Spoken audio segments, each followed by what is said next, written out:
어두운 밤 잠들지 못하는 도심의 마천루를 비추는 조명 아래 대한민국 경제의 심장은 여느 때처럼 고동치고 있는 듯 보입니다. 하지만 그 이면을 들여다보면 우리가 믿어 의심치 않았던 견고한 시스템의 균열이 이미 위험 수위를 넘어서고 있다는 신호가 곳곳에서 감지되고 있습니다.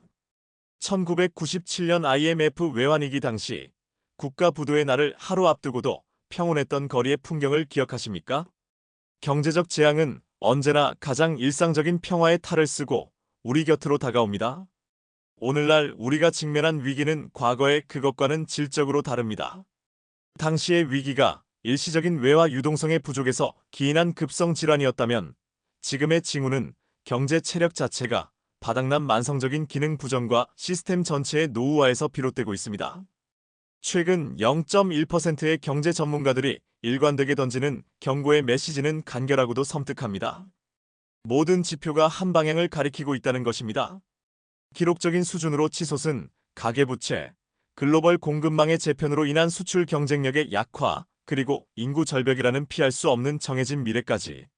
이 모든 악재가 한꺼번에 터져나오는 퍼펙트 스톰의 전조가 우리 눈앞에 펼쳐지고 있습니다. 환율 1,400원선이 일상화되고 금리 인상의 압박이 서민들의 가처분 소득을 옥죄는 가운데 자본시장의 위험 지표인 CDS 프리미엄은 소리 없이 요동치기 시작했습니다. 이는 해외 투자자들이 대한민국이라는 국가의 상환 능력을 의심하기 시작했다는 첫 번째 신호탄입니다. 우리는 그동안 수많은 위기를 기적적으로 극복해왔습니다. 하지만 기적은 준비된 자에게만 허락되는 우연일 뿐입니다. 시스템의 붕괴는 서서히 진행되다가 어느 한순간 임계점을 넘어서며 폭발합니다. 마치 댐의 작은 균열이 거대한 방벽 전체를 무너뜨리듯 현재 우리 경제 곳곳에서 발견되는 미세한 징후들을 무시한다면 그 결과는 감당할 수 없는 재난으로 돌아올 것입니다. 이번 다큐멘터리에서는 대한민국 경제 시스템의 근간을 흔드는 붕괴의 전조들을 정밀하게 해부해 보고자 합니다. 그것이 경제의 복잡한 메커니즘이 어떻게 개개인의 소중한 자산과 삶을 파괴하는지, 그리고 우리는 이 거대한 파도 앞에서 무엇을 준비해야 하는지 차분하게 짚어보겠습니다. 이것은 단순한 공포 조장이 아닌 생존을 위한 가장 차갑고 객관적인 기록입니다. 대한민국 경제의 엔진 소리가 예전 같지 않음을 직감하는 당신에게 지금 이 순간 들려오는 0.1%의 경고에 귀를 기울여 보시기 바랍니다. 위기의 첫 번째 전조는 숫자가 아닌 사람들의 일상 속 심리에서부터 시작됩니다. 2026년 현재 대한민국 경제를 지탱하던 가장 강력한 축인 부동산 불패에 대한 믿음이 뿌리째 흔들리고 있습니다. 과거 2008년 글로벌 금융위기 당시 미국을 덮쳤던 서브프라임 모기지 사태의 교훈은 명확했습니다. 자산 가치의 하락이 가계의 가처분 소득을 급격히 위축시키고 이것이 곧바로 내수 소비의 절벽으로 이어진다는 사실입니다. 한국의 가계부채 규모는 이미 GDP 대비 100%를 상회하며 세계 최고 수준에 도달해 있습니다. 이는 단순히 수치상의 기록이 아닙니다. 금리가 1% 상승할 때마다 가계가 추가로 부담해야 할 이자만 연간 수십조 원에 달하며 이는 곧바로 소상공인의 매출 하락과 기업의 재고 증가로 이어지는 악순환의 고리를 형성합니다.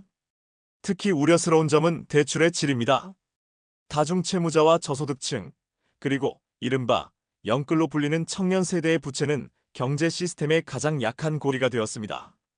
자산 가격이 오를 때는 부채가 레버리지가 되어 부의 증식을 돕지만 자산 가격이 하락세로 돌아서는 순간 부채는 삶을 파괴하는 거대한 덫이 됩니다. 강남의 아파트 거래량이 급감하고 낙폭이 커지는 현상은 단순히 투기 수요의 위축을 넘어 시장 전반의 유동성에 고갈되고 있음을 의미합니다. 돈의 흐름이 막히는 돈맥경화 현상은 금융 시스템 전체의 건전성을 위협합니다. 은행은 대출 문턱을 높이고 기업은 신규 투자를 철회하며 개인은 소비를 극단적으로 줄이는 방어 기제에 들어갔습니다. 이러한 내수 침체의 이면에는 수출 지표의 악화라는 더 큰 괴물이 도사리고 있습니다. 대한민국은 수출로 먹고 사는 나라입니다. 하지만 반도체와 자동차 등 주력 산업의 글로벌 점유율이 흔들리고 중국과의 기술 격차가 좁혀지면서 경상수지 흑자 구조에 경고등이 켜졌습니다. 환율이 오르면 수출 경쟁력이 좋아진다는 과거의 공식은 더 이상 통하지 않습니다. 원자재 가격 상승분이 수입 물가에 반영되어 채산성을 악화시키고 고환율이 장기화되면서 외화 자금의 이탈 압력만 가중되고 있기 때문입니다. 0.1%의 전문가들이 주목하는 것은 바로 이 지점입니다. 내수의 침체와 수출의 부진이 동시에 발생하는 쌍둥이 위기의 징후. 이것은 우리가 과거 1997년에 겪었던 단기적인 외환 부족보다 훨씬 더 치명적이고 장기적인 침체의 전조일 가능성이 높습니다. 시스템 내부에서부터 조금씩 타들어가는 도화선의 연기가 이제 우리 모두의 눈에 보이기 시작했습니다. 경제 시스템이 붕괴할 때 나타나는 가장 치명적인 작동 원리는 레버리지의 역습입니다. 지난 10년 동안 우리는 초저금리라는 거대한 유동성의 바다 위에서 항해해왔습니다. 돈의 가치가 낮아지자 사람들은 더 많은 빚을 내어 자산을 샀고 기업은 저렴한 이자로 연명하며 덩치를 키웠습니다. 하지만 인플레이션을 잡기 위해 중앙은행이 금리라는 수도꼭지를 잠그기 시작하자 바닷물은 순식간에 빠져나가기 시작했습니다. 물이 빠진 뒤에야 누가 벌거벗고 수영하고 있었는지 드러난다는 워런 버핏의 말처럼 이제 대한민국 경제의 민낯이 드러나고 있습니다. 부채로 쌓아 올린 성은 금리 인상이라는 물리적 타격 앞에 속수무책으로 무너져 내립니다. 이것은 단순한 경기 변동이 아니라 자산 가격의 거품이 터지면서 발생하는 대차대조표 불황의 시작입니다. 자산 가치가 하락하면 가계와 기업은 부채를 갚기 위해 보유한 자산을 시장에 내놓습니다. 너도 나도 자산을 팔려고 하니 가격은 더욱 폭락하고 이는 다시 자산 가치를 떨어뜨려 더 많은 매물을 부르는 악순환, 즉 부채 디플레이션의 늪에 빠지게 됩니다. 1990년대 일본의 잃어버린 30년이 바로 이 경로를 따랐습니다. 부동산 가격이 정점을 찍고 하락하기 시작했을 때 일본인들은 그것이 일시적인 조정이라고 믿었습니다. 하지만 빚을 내어 산 집값이 대출금보다 낮아지는 언더워터 상황이 속출하자 경제 주체들은 소비와 투자를 멈추고 오로지 빚을 갚는 데만 혈안이 되었습니다. 경제에 피가 돌지 않으니 성장은 멈추고 정부가 아무리 돈을 풀어도 시장은 반응하지 않는 마비 상태에 빠진 것입니다. 더욱 위험한 것은 금융기관의 연쇄 반응입니다. 가계와 기업이 빚을 갚지 못해 부실 채권이 쌓이면 은행은 건전성을 유지하기 위해 대출 회수에 나섭니다. 이를 신용경색이라고 부릅니다. 멀쩡하게 돌아가던 기업들도 갑작스러운 자금줄 차단에 흑자도산을 맞이하게 되고 이는 곧바로 실업률 폭등과 가계소득 절벽으로 이어집니다. 현재 한국의 제2금융권과 건설사를 중심으로 퍼지고 있는 프로젝트 파이낸싱 대출 위기는 이러한 신용경색의 도화선이 될 수 있습니다. 돈이 가장 필요한 곳에 돈이 흐르지 않고 오히려 안전한 곳으로만 숨어버리는 현상. 이 메커니즘이 본격화되면 정부의 정책적 개입조차 무용지물이 됩니다. 시스템 붕괴는 외부의 충격보다 내부의 과도한 부채가 스스로의 무게를 견디지 못해 무너지는 과정에서 더 참혹하게 완성됩니다. 역사는 반복되지 않지만 그 리듬은 비슷하다고 합니다. 우리가 지금 겪고 있는 징후들은 과거 경제 붕괴를 경험했던 국가들의 초기 모습과 놀라울 정도로 흡사합니다. 20세기 초반 세계에서 가장 부유한 국가 중 하나였던 아르헨티나의 사례를 복기해 봅시다.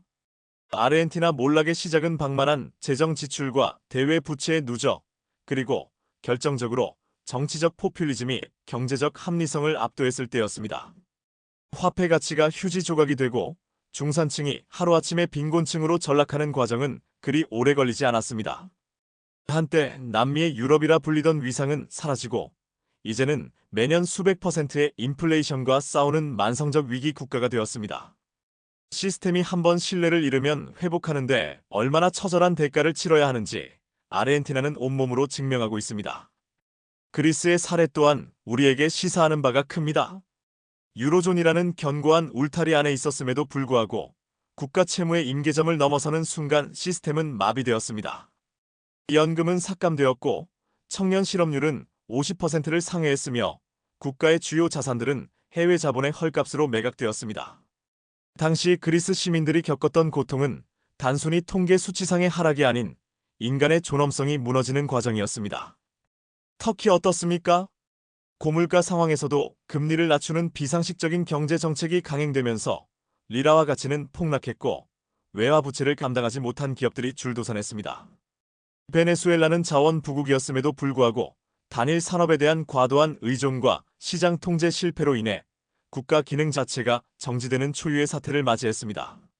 이들 국가의 공통점은 위기의 징후가 나타났을 때 이를 일시적인 현상으로 치부하거나 우리만은 다를 것이라는 근거 없는 낙관론에 빠져 있었다는 점입니다. 대한민국은 이들과 다르다고 자신할 수 있습니까? 물론 한국의 제조 경쟁력과 외환 보유고는 이들보다 견고해 보입니다. 하지만 GDP 대비 부채 비율의 가파른 상승 속도와 급격한 고령화로 인한 잠재 성장률 하락은 오히려 이들 국가보다 더 치명적인 약점이 될 수 있습니다. 특히 기초통화국이 아닌 국가로서 외환 시장의 변동성에 취약하다는 점은 언제든 글로벌 자금의 썰물 현상이 발생했을 때 우리가 제2의 그리스나 아르헨티나가 될 수 있다는 경고를 던집니다.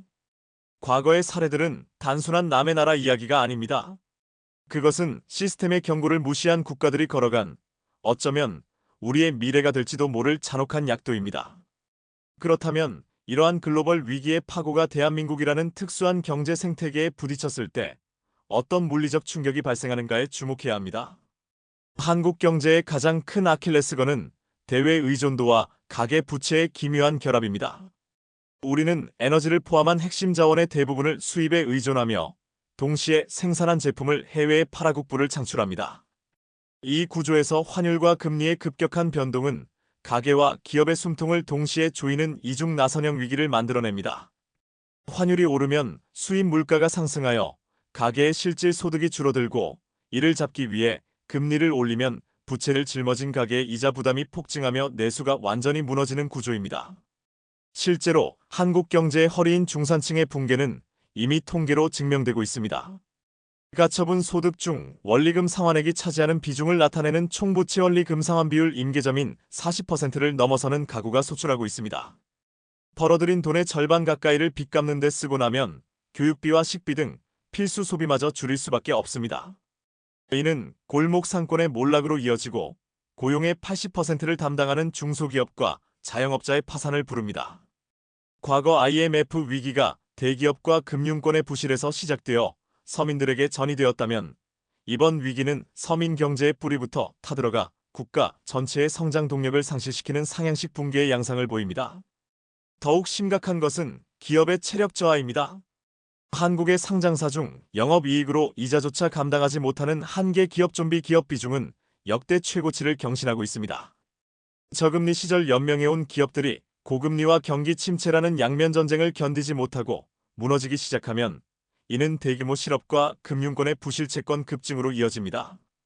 반도체 등 특정 산업에 편중된 수출 구조 역시 위험 요소입니다. 글로벌 경기 둔화로 반도체 단가가 하락하거나 수요가 줄어드는 순간 대한민국을 지탱하던 외화벌이 수단이 막히게 됩니다.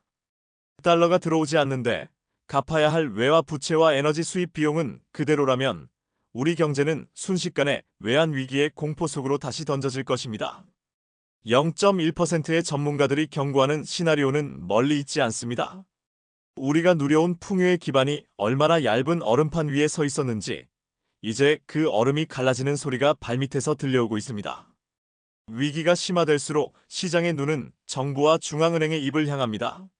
하지만 안타깝게도 현재 대한민국 정책 당국이 쥐고 있는 카드는 그리 많지 않습니다. 과거의 위기에서는 금리를 대폭 낮추거나 정부가 재정을 풀어 경기를 부양하는 전통적 처방이 효력을 발휘했습니다. 그러나 지금은 상황이 다릅니다.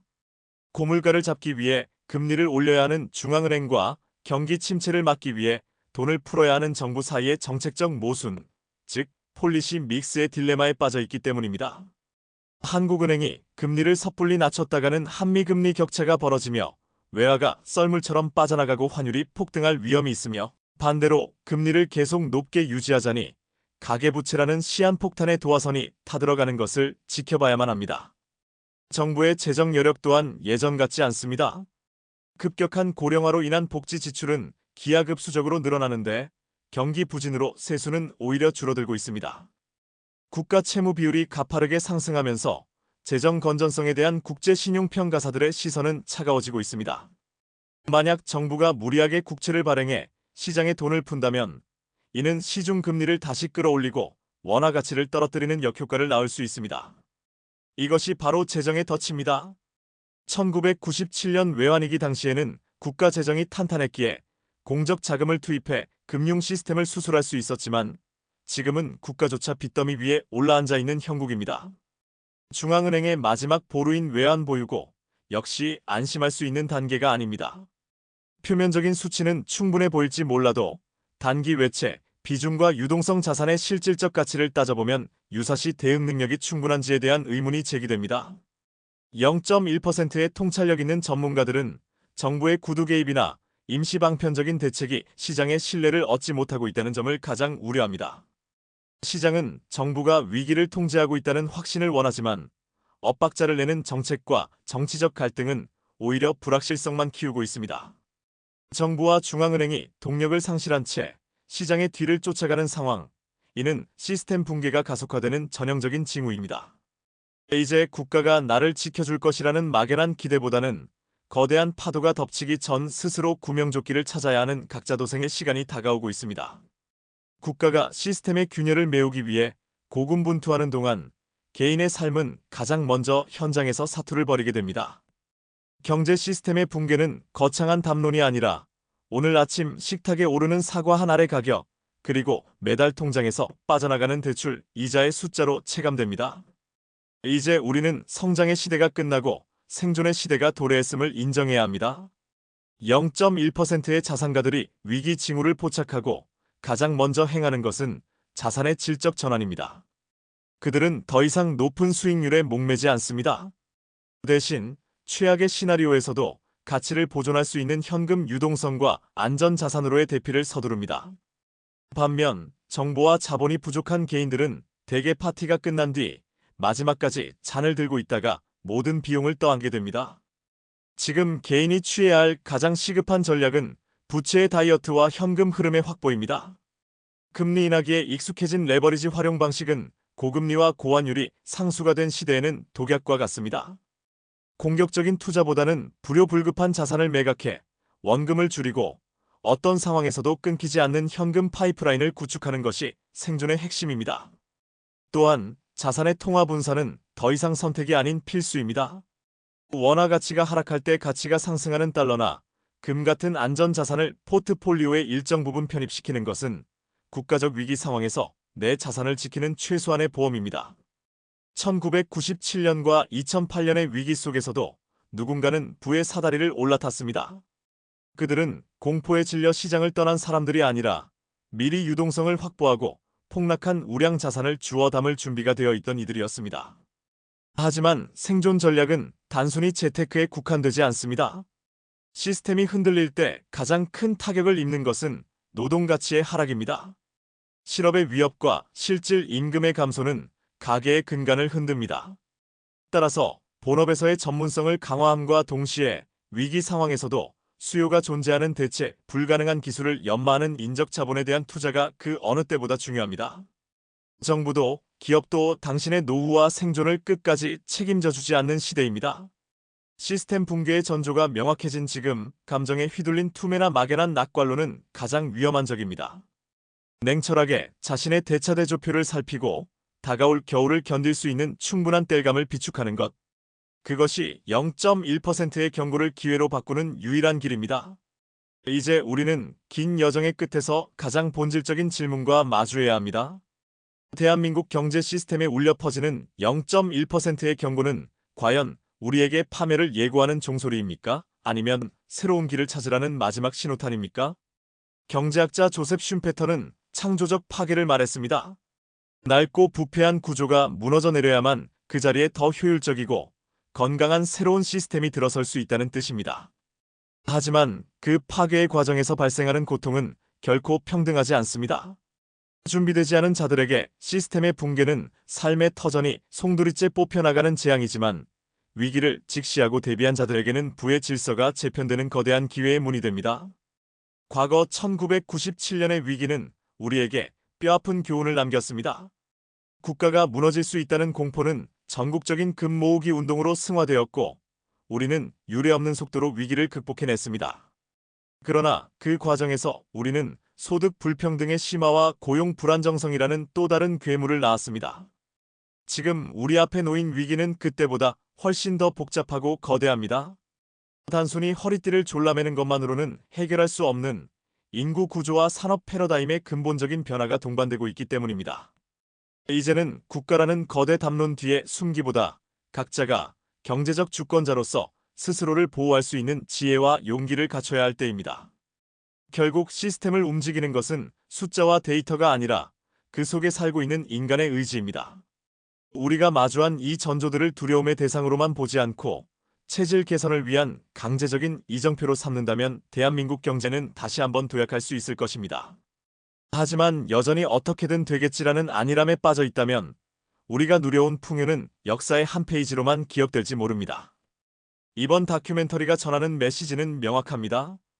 위기는 이미 시작되었고 당신의 준비 상태에 따라 그 결과는 완전히 달라질 것입니다. 0.1%의 경고가 당신에게는 공포가 아닌 희망의 단서가 되기를 바랍니다. 어둠이 깊을수록 새벽이 가까워졌음을 알리는 법이지만 그 새벽을 맞이할 수 있는 것은 오직 깨어있는 자뿐입니다. 시스템의 붕괴는 종종 가장 견고해 보이는 곳에서부터 시작됩니다. 대한민국 경제의 자존심이자 심장이라 불리는 반도체 산업이 마주한 현재의 위기가 바로 그러합니다. 지난 수십 년간 한국은 메모리 반도체 분야에서 절대적인 우위를 점하며 국가 경제의 성장을 견인해 왔습니다. 하지만 인공지능이라는 거대한 패러다임의 전환기 속에서 우리가 믿어 의심치 않았던 기술 초격차는 심각한 도전을 받고 있습니다. 엔비디아가 주도하는 AI 생태계에서 핵심 부품인 고대 역폭 메모리 주도권을 놓치거나 지연되는 상황은 단순히 한 기업의 실적 악화를 넘어 국가 수출 엔진의 핵심 부품이 마모되고 있음을 시사합니다. 반도체는 대한민국 전체 수출의 약 20%를 차지하며 제조업 설비 투자의 중추 역할을 합니다. 만약 이 핵심 산업에서 글로벌 경쟁력을 상실한다면 그것은 단순히 기업 하나의 위기가 아니라 대한민국 원화 가치를 지탱하는 펀더멘털의 붕괴를 의미합니다. 외국인 투자자들이 한국 시장을 매력적으로 느끼는 가장 큰 이유는 삼성전자와 SK하이닉스라는 글로벌 거인이 존재하기 때문입니다. 이들이 흔들리면 코스피 시장에서 외국인 자금이 썰물처럼 빠져나가고 이는 곧바로 환율 폭등과 자본 시장의 위축으로 이어집니다. 반도체 불황이 깊어질 때마다 경상수지가 적자로 돌아서고 달러 수급의 차질이 생기는 현상은 우리 경제가 얼마나 반도체라는 단일 기둥에 위험하게 의존하고 있는지를 적나라하게 보여줍니다. 더욱 치명적인 것은 미중 패권 전쟁이라는 지정학적 단층선입니다. 미국은 자국 중심의 반도체 공급망을 재편하며 한국 기업들에게 선택을 강요하고 있고 최대 시장인 중국은 기술 자립을 외치며 무서운 속도로 추격해오고 있습니다.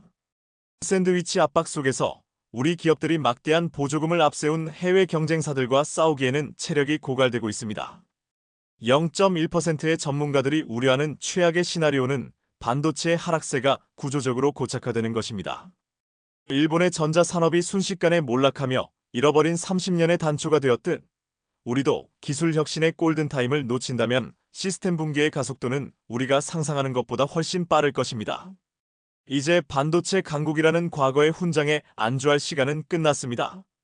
엔진이 멈추기 전 우리는 이 거대한 함정에서 벗어날 파괴적인 혁신을 증명해야만 합니다. 자본의 흐름이 멈추는 곳에는 언제나 부동산이라는 거대한 댐이 존재합니다. 대한민국 가계 자산의 70% 이상이 묶여있는 부동산 시장은 역설적으로 우리 경제 시스템을 지탱하는 버팀목인 동시에 붕괴를 가속화할 가장 위험한 화약고입니다. 현재 우리가 목격하고 있는 현상은 단순한 가격의 조정이 아닙니다. 그것은 수십 년간 이어져 온 부동산 우상향이라는 종교적 신념에 균열이 가기 시작했다는 신호입니다. 금리가 가파르게 오르며 이자, 부담이 임계치를 넘어서자 자산 가치 상승으로 부채를 덮어왔던 폰지 사기와 같은 구조가 한계를 드러내고 있는 것입니다. 특히 전문가들이 주목하는 뇌관은 건설사들의 프로젝트 파이낸싱 부실입니다. 건물을 짓기도 전에 미래의 가치를 담보로 빌린 수백조 원의 자금은 분양시장이 얼어붙는 순간 금융권 전체를 강타하는 부메랑이 되어 돌아옵니다. 중소건설사들의 연쇄도산은 시작에 불과합니다. 이들에게 돈을 빌려준 저축은행, 증권사, 보험사 등 제2금융권의 건전성이 악화되면 이는 곧바로 예금자들의 불안을 자극하여 뱅크런의 전조현상을 만들어냅니다. 0.1%의 경고가 가리키는 지점은 명확합니다. 부동산 시장의 경착륙이 금융 시스템의 마비로 이어지는 시스템 리스크의 현실화입니다. 정부는 규제 완화와 자금 투입을 통해 이 댐이 터지는 것을 막으려 필사적으로 노력하고 있습니다. 하지만 시장의 냉혹한 원리는 인위적인 부양책만으로 흐름을 바꾸기에 역부족입니다. 인구 구조의 변화로 실질적인 주택 수요는 줄어드는데 부채의 무게는 세대를 거듭하며 무거워지고 있습니다. 만약 부동산 시장의 유동성 함정이 깊어져 거래 자체가 실종되는 거래 절벽이 장기화된다면 대한민국 경제는 자산 가치 하락과 부채 상환 압박이 동시에 작용하는 지옥의 소용돌이에 휘말릴 것입니다. 집이 더 이상 자산이 아닌 거대한 짐이 되는 순간 우리 경제를 지탱하던 소비의 엔진은 영원히 멈출지도 모릅니다. 이것은 단순한 부동산 침체가 아니라 우리가 믿어온 자본주의적 보상 체계의 붕괴를 의미합니다. 경제 시스템의 붕괴를 가속화하는 또 다른 보이지 않는 동력은 유동성의 역습입니다. 지난 몇 년간 우리는 전례 없는 화폐 발행의 시대에 살았습니다. 위기를 극복한다는 명분으로 시중에 풀린 천문학적인 돈은 자산 가격을 밀어 올렸지만 그 이면에서는 화폐 가치의 처참한 타락이 진행되고 있었습니다. 이제 그 대가를 치러야 할 시간이 도래했습니다. 물가가 통제 범위를 벗어나기 시작하자 중앙은행은 뒤늦게 금리를 올리며 유동성 회수에 나섰고 이는 시중의 돈을 마르게 하는 돈맥경화를 초래했습니다. 돈의 값이 비싸지자 가장 먼저 타격을 입은 것은 실물 경제의 모세혈관인 자영업자와 중소기업입니다. 0.1%의 전문가들이 우려하는 지점은 단순히 물가가 오르는 것이 아니라 물가는 오르는데 경기는 침체되는 스태그플레이션의 고착화입니다. 고물가는 서민들의 실질 구매력을 앗아가고 고금리는 기업의 투자 의욕을 꺾어놓습니다. 이 과정에서 화폐에 대한 신뢰가 무너지면 사람들은 더 이상 원화를 보유하려 하지 않습니다. 달러나 금 혹은 다른 실물 자산으로 자금이 쏠리면서 원화 가치는 더욱 하락하고 이는 다시 수입 물가를 올려 인플레이션을 심화시키는 악순환의 굴레를 만듭니다. 우리는 흔히 인플레이션을 소리 없는 세금이라 부르지만 시스템 붕괴의 국면에서 인플레이션은 중산층의 자산을 강탈하는 합법적 약탈의 도구가 됩니다. 과거 터키나 아르헨티나에서 목격되었듯 화폐 가치의 하락은 사회적 계약의 파기로 이어집니다. 열심히 일해서 번 돈이 내일이면 가치가 떨어질 것이라는 공포는 근로 의욕을 상실시키고 투기적 수요만을 자극합니다. 대한민국 역시 이 위험에서 자유롭지 않습니다. 한정된 자원을 생산적인 곳이 아닌 부채를 갚거나 자산을 지키는 데만 쏟아붓는 경제는 미래가 없습니다. 유동성이 공급될 때는 모두가 부자가 된 듯한 착각에 빠지지만 유동성이 거두어질 때는 누가 가장 취약한 기반 위에 서 있었는지가 잔인하게 드러납니다. 지금 우리 경제 시스템 곳곳에서 들리는 비명은 방만하게 풀렸던 유동성이 회수되면서 발생하는 거대한 하중의 재배치 과정입니다. 이 하중을 견디지 못하는 구조물들이 하나둘씩 무너질 때 우리는 비로소 유동성의 파티가 남긴 처참한 청구서를 받아들게 될 것입니다. 대한민국 경제 시스템의 붕괴를 논할 때 가장 거대하고도 무거운 바위는 바로 인구 구조의 역습입니다. 흔히 인구 문제는 20년, 30년 뒤에 먼 미래 이야기로 치부되곤 하지만 0.1%의 안목을 가진 전문가들은 이를 당장 내일의 금리와 환율을 결정짓는 현재의 경제 지표로 해석합니다. 세계에서 가장 빠른 속도로 진행되는 고령화와 역대 최저 수준의 출산율은 대한민국의 잠재 성장률을 문자 그대로 깎아먹고 있습니다. 생산 가능 인구가 줄어든다는 것은 경제의 엔진을 돌릴 노동력이 사라진다는 뜻이며 동시에 이들을 부양하기 위한 사회적 비용이 기하급수적으로 늘어난다는 것을 의미합니다. 이러한 인구 절벽은 금융 시스템에 직접적인 타격을 입힙니다. 자산 시장의 가장 큰 손이었던 베이비부머 세대가 은퇴하며 보유한 부동산과 주식을 처분하기 시작하면 시장에는 매물만 가득하고 이를 받아줄 청년 세대는 존재하지 않는 자산 가격의 대폭락이 현실화될 수 있습니다. 일본이 겪었던 부동산 장기 침체의 본질도 결국 인구 구조의 변화에 있었습니다. 더 심각한 것은 국민연금을 포함한 사회보장 시스템의 고갈 우려입니다. 젊은 세대가 짊어져야 할 부양 부담이 임계점을 넘어서는 순간 세대 간의 사회적 합의는 파기되고 자본은 더 높은 수익과 안정성을 찾아 해외로 탈출하는 국가적 자본 유출 현상이 가속화될 것입니다. 노동력 부족은 필연적으로 인건비 상승과 제조 경쟁력 약화로 이어지며 이는 다시 기업들이 공장을 해외로 이전하는 결과를 초래합니다. 국내에는 양질의 일자리가 사라지고 세수는 줄어드는데 정부가 감당해야 할 복지 지출은 늘어나는 이 모순적인 구조는 국가 재정을 파탄으로 몰아넣는 지름길입니다. 인구 구조라는 거대한 빙하는 눈에 보이지 않을 만큼 천천히 움직이지만 일단 그 무게감이 시스템에 실리기 시작하면 그 어떤 금리 정책이나 재정 처방으로도 막을 수 없습니다. 우리가 현재 목격하고 있는 소비 위축과 투자 부진의 밑바닥에는 더 이상 성장하지 않는 국가에 대한 근원적인 공포가 깔려 있습니다. 0.1%의 경고는 명확합니다. 인구 구조의 변화를 반영하지 못한 현재의 경제 시스템은 머지않아 스스로의 무게를 이기지 못하고 주저앉을 수밖에 없다는 사실입니다. 경제 시스템이 붕괴의 임계점에 도달했을 때 가장 먼저 마비되는 것은 신뢰라는 보이지 않는 자본입니다. 현대 자본주의는 금이나 은이 아닌 국가와 은행이 발행한 화폐가 가치를 유지할 것이라는 믿음 위에 세워진 거대한 약속의 체계입니다. 하지만 0.1%의 냉철한 관찰자들은 최근 대한민국 금융시장에서 이 신뢰의 토대가 흔들리고 있음을 목격합니다. 은행에 돈을 맡겨도 안전한가? 내가 가진 원화의 가치가 내일도 유지될 것인가에 대한 의구심이 생기는 순간 자본은 가장 냉정하고 빠르게 움직입니다. 이른바 스마트머니라고 불리는 거대 자본들이 국내 자산 비중을 줄이고 달러나 해외 채권으로 이동하는 현상은 이미 시스템 내부의 신뢰도가 위험 수위에 도달했음을 보여주는 전조입니다. 특히 채권 시장에서 감지되는 경고음은 심상치 않습니다. 채권은 미래의 수익을 약속하는 증서입니다. 그런데 기업들이 발행한 채권이 팔리지 않고 심지어 우량한 공기업조차 자금 조달에 어려움을 겪는 신용 경색이 발생한다는 것은 시장이 미래를 비관적으로 보고 있다는 증거입니다. 자금의 통로가 막히면 아무리 건실한 기업이라도 흑자 도산의 위험에 노출됩니다. 1997년 외환위기 당시에도 멀쩡하던 대기업들이 단기 자금 회전을 하지 못해 무너졌던 기억을 떠올려 보십시오. 현재 건설업계를 넘어 금융권 전반으로 확산되는 PF 대출의 부실 우려는 단순히 특정 산업의 위기를 넘어 대한민국 금융 시스템 전체에 대한 국제적 신뢰도를 깎아먹고 있습니다. 국제금융시장에서 한국의 위험도를 측정하는 신용부도수와 프리미엄이 소리 없이 상승하고 있다는 점도 간과해서는 안 됩니다. 이는 외국인 투자자들이 한국 국채의 부도 위험을 이전보다 높게 평가하고 있다는 뜻이며 이는 곧 국가 신용등급의 하락과 외화 유출의 도화선이 될 수 있습니다. 신뢰가 무너진 경제에서는 정부가 어떤 장밋빛 전망을 내놓아도 시장은 반응하지 않습니다. 오히려 정부의 발표를 의심하며 반대로 움직이는 정책의 무력화 현상이 나타납니다. 0.1%의 전문가들이 가장 두려워하는 것은 바로 이 지점입니다. 숫자로 나타나는 지표는 정책으로 수정할 수 있지만 한번 무너진 시스템에 대한 신뢰는 수십 년의 시간과 뼈를 깎는 고통 없이는 회복될 수 없기 때문입니다.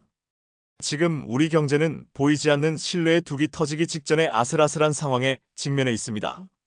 신뢰의 붕괴가 금융시장을 얼어붙게 만든다면 지정학적 리스크는 대한민국 경제 시스템의 외부 벽을 무너뜨리는 거대한 해머와 같습니다.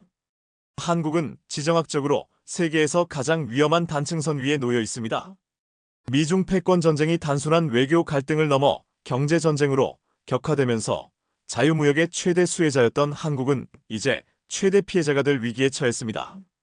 0.1%의 전략가들은 최근의 글로벌 공급망 재편을 경제적 철막의 등장으로 규정합니다. 미국 중심의 블록과 중국 중심의 블록 사이에서 두 시장을 모두 가져가려던 한국의 안미경중안보는 미국, 경제는 중국 전략은 더 이상 유효하지 않은 낡은 공식이 되었습니다. 이러한 지정학적 위험은 곧바로 국가 신인도와 직결됩니다. 외국인 투자자들에게 한국은 언제든 분쟁이 터질 수 있는 반도체 공장으로 인식되기 시작했습니다. 대만 해협의 긴장 고조나 한반도의 군사적 마찰 가능성이 대두될 때마다 원화 가치가 급락하고 자본이 이탈하는 현상은 우리 경제가 얼마나 외부 환경에 취약한지를 여실히 보여줍니다. 특히 에너지와 원자재의 90% 이상을 수입하는 구조에서 중동 분쟁이나 러시아-우크라이나 전쟁 같은 외부 충격은 국내 물가를 즉각적으로 폭등시키는 공급 쇼크를 발생시킵니다. 이는 정부가 통제할 수 없는 영역의 인플레이션을 유발하여 국내 통화 정책을 무력화시킵니다. 더욱 심각한 것은 기술 패권을 둘러싼 보호무역주의의 강화입니다. 미국의 인플레이션 감축법이나 반도체 과학법은 한국의 주력 산업인 자동차와 반도체 기업들에게 막대한 비용 지불과 현지 공장 건설을 강요하고 있습니다. 이는 국내 제조업의 공동화 현상을 가속화하고 양질의 일자리를 유출시키는 결과를 초래합니다. 대한민국 경제 시스템의 근간인 제조업 강국의 지위가 지정학적 논리에 의해 해체되고 있는 것입니다. 0.1%의 전문가들이 경고하는 시나리오는 명확합니다. 세계화의 종말과 블록 경제의 부활은 수출 주도형 모델을 가진 한국에게 시스템의 전면적인 재설계를 요구하고 있습니다. 이 파고를 넘지 못한다면 우리가 쌓아 올린 경제적 성취는 강대국들의 이해관계 속에서 신기루처럼 사라질 수도 있습니다. 시스템의 붕괴가 본격화될 때 가장 가혹한 고통은 사회적 약자와 서민들에게 집중됩니다. 이것은 단순한 경제적 불평등의 심화를 넘어 분배 시스템의 기능 부전을 의미합니다.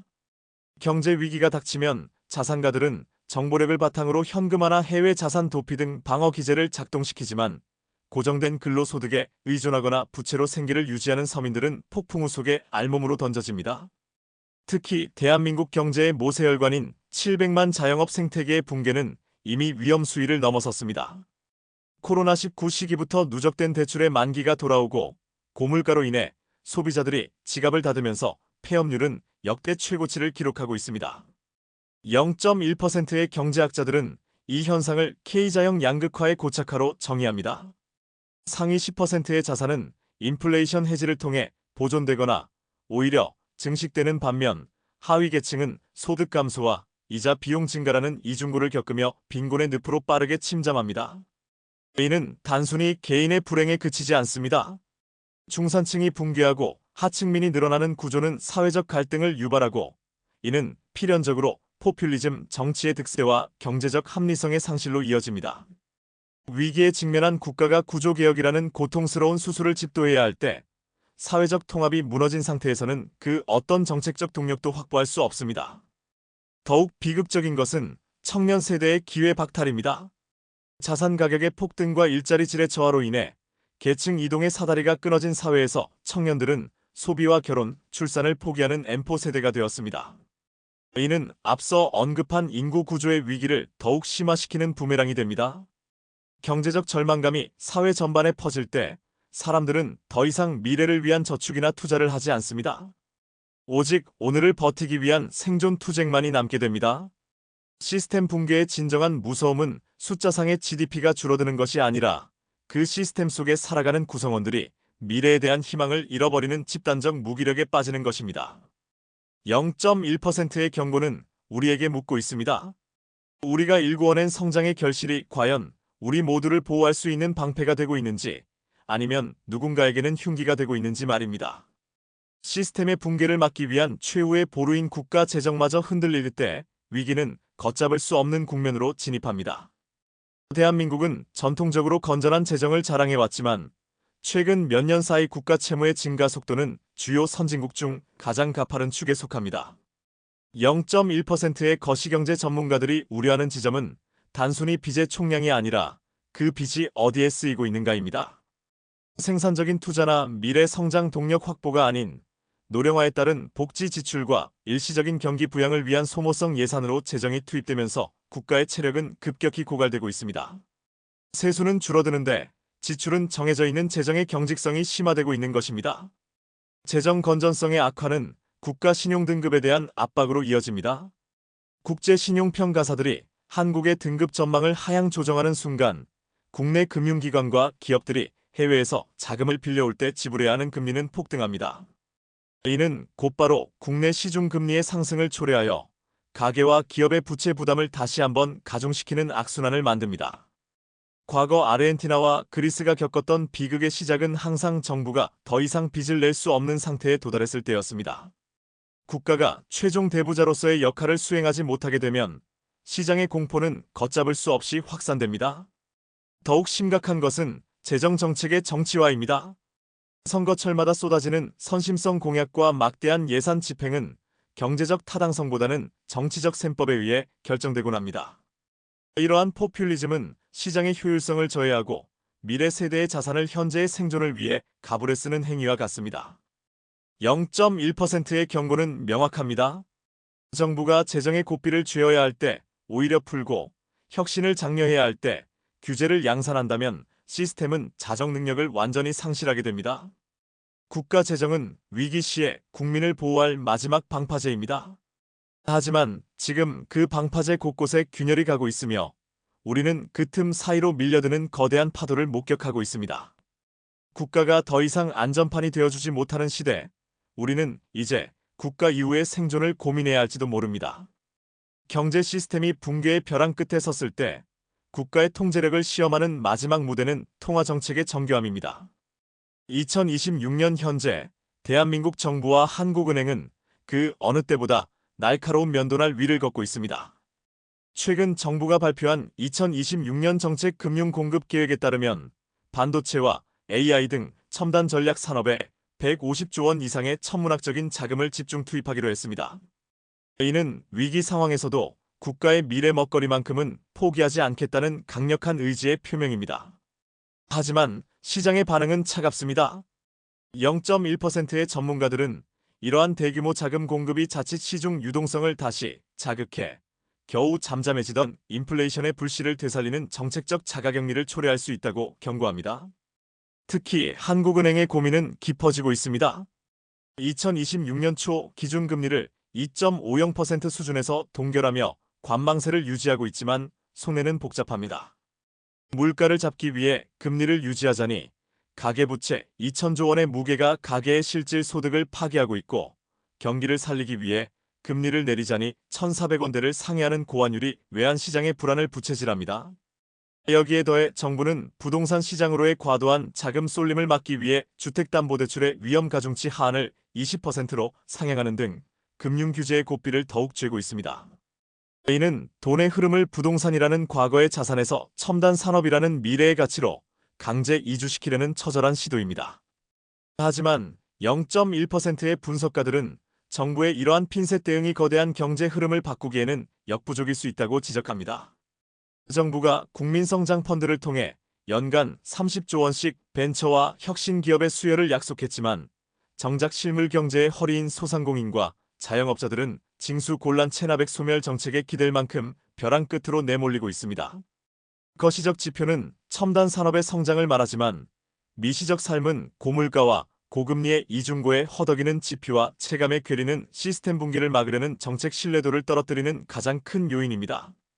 국가가 내놓는 대책들이 과연 붕괴를 막는 방파제가 될 것인지 아니면 단지 침몰 시간을 조금 늦추는 펌프질에 그칠 것인지 이제 그 결과가 시장의 냉혹한 심판대 위에 올라와 있습니다.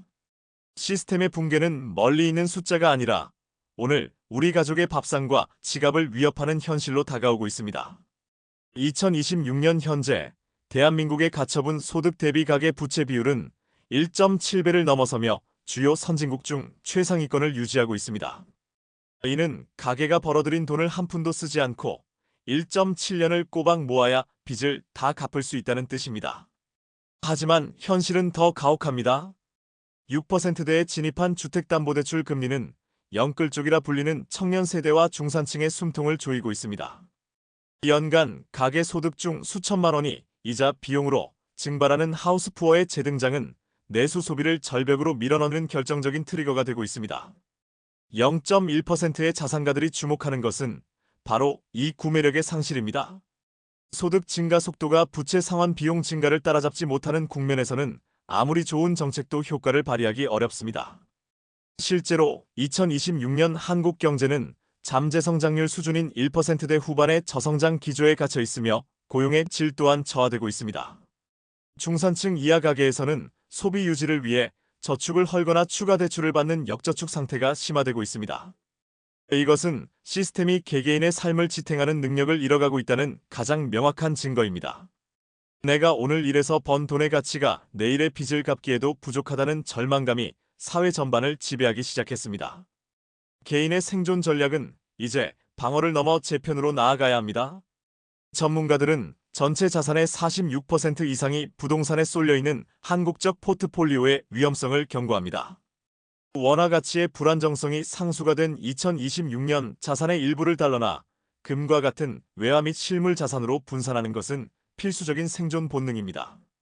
실제로 금 가격은 지정학적 불안과 인플레이션 우려로 사상 최고치를 경신하고 있으며 원달러 환율 역시 1,400원 안팎의 고공행진을 거듭하고 있습니다. 위기 시에 내 자산을 지켜주는 것은 국가의 약속이 아니라 전 세계 어디서나 통용되는 진짜 가치입니다. 시스템의 균열을 막을 수 없다면 우리는 그 균열이 만들어낸 거대한 구멍에 빠지지 않도록 각자의 구명보트를 점검해야 합니다. 정부가 내놓은 2026 경제성장 전략의 이면에는 국가 시스템을 재설계해야 한다는 처절한 위기감이 서려 있습니다. 기획재정부는 2026년을 한국경제 대도약의 원년으로 선포하며 잠재성장률 1.8% 사수를 최우선 과제로 삼았습니다. 이는 단순히 수치상의 목표가 아닙니다. 1%대 성장률이 고착화되는 장기 저성장 늪에 빠지느냐, 아니면 AI와 반도체라는 첨단 엔진을 장착해 다시 솟구치느냐를 결정짓는 사활이 걸린 골든타임이기 때문입니다. 하지만 정부가 쏟아붓는 수백조 원의 정책 금융이 정작 신용이 고갈된 서민과 중소기업의 실물 경제까지 흘러들어가지 못하는 유동성의 함정은 여전히 시스템의 발목을 잡고 있습니다. 0.1%의 거시 경제 분석가들은 현재 한국의 상황을 재정의 이중고라고 진단합니다. 고령화로 인해 복지 지출은 숨가쁘게 늘어나는데 수출 부진과 내수 침체로 세수는 예상을 하회하고 있습니다. 정부는 국채 발행을 통해 재원을 마련하려 하지만 이는 시중금리를 자극해 가계부채라는 시한폭탄의 도화선을 더욱 짧게 만드는 역효과를 냅니다. 특히 2026년 들어 원달러 환율이 1,400원대를 상회하며 뉴노멀로 고착화되는 현상은 수입 물가 상승을 부채질하며 한국은행의 금리 인하 카드를 무력화시키고 있습니다. 물가를 잡으려니 경기가 죽고 경기를 살리려니 환율과 물가가 폭등하는 외통수에 걸린 셈입니다. 중앙은행의 스탠스 또한 더욱 신중해질 수밖에 없습니다. 미 연준의 금리 인하 속도가 예상보다 더디고 지정학적 리스크가 상존하는 상황에서 한국은행은 환율 변동성이라는 쇠사슬에 묶여 있습니다. 0.1%의 경고는 명확합니다. 정부와 중앙은행의 대응이 시장의 기대를 충족시키지 못하고 뒷북 정책에 그칠 때 자본은 가장 먼저 국경을 넘습니다. 이미 국내 증시를 떠나 해외로 향하는 자본의 엑소더스는 우리 경제 시스템에 대한 신뢰가 얼마나 취약한지를 보여주는 지표입니다. 국가가 제시하는 장밋빛 청사진이 실제 시장의 공포를 잠재우지 못할 때 시스템 붕괴의 전조는 확신으로 변하며 거대한 해일로 돌아올 것입니다. 2026년 현재 우리가 마주한 시스템의 한계는 단순한 공포가 아닌 선택의 문제로 변모하고 있습니다.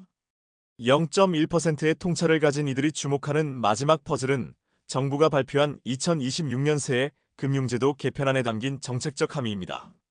정부는 국민성장 펀드를 통해 연간 30조 원 규모의 자금을 첨단 산업에 수혈하고 부동산으로 쏠리는 유동성을 억제하기 위해 주택담보대출 위험가중치 하한을 20%로 상향하는 초강수를 두었습니다.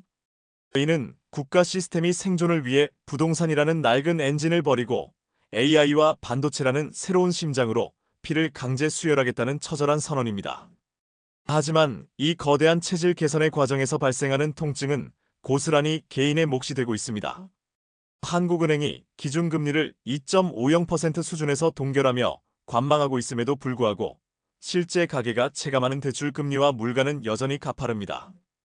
특히 2026년 들어 정부 부채가 1,400조 원을 돌파하며 GDP 대비 부채 비율이 사상 처음으로 50%를 넘어선 것은 국가라는 방파제조차 하중을 견디기 버거워하고 있음을 시사합니다. 전문가들은 2026년 하반기 반도체 수출이 사상 최고치를 경신하며 외형적 성장을 이끌지라도 그 온기가 내수 시장과 서민의 지갑까지 닿지 않는 지표와 체감의 극한 괴리가 시스템 붕괴의 진정한 도화선이 될 것이라 경고합니다. 이제 시스템은 더 이상 모두를 구원하지 않습니다. 0.1%의 경고가 우리에게 남긴 마지막 메시지는 명확합니다. 국가의 정책 금융이 향하는 곳에 올라타거나 아니면 스스로를 지탱할 수 있는 견고한 현금 흐름을 구축해야 한다는 것입니다. 2026년은 대한민국 경제가 장기 저성장의 늪으로 침몰하느냐 아니면 파괴적 혁신을 통해 재비상하느냐를 결정짓는 변곡점의 한복판에 서 있습니다. 어둠은 아직 가시지 않았고 새벽을 향한 길은 여전히 좁고 험난합니다. 그러나 시스템의 균열을 미리 본 당신에게 이 위기는 파멸의 예고가 아닌 새로운 질서로 진입하기 위한 가장 강력한 기회의 신호가 될 것입니다.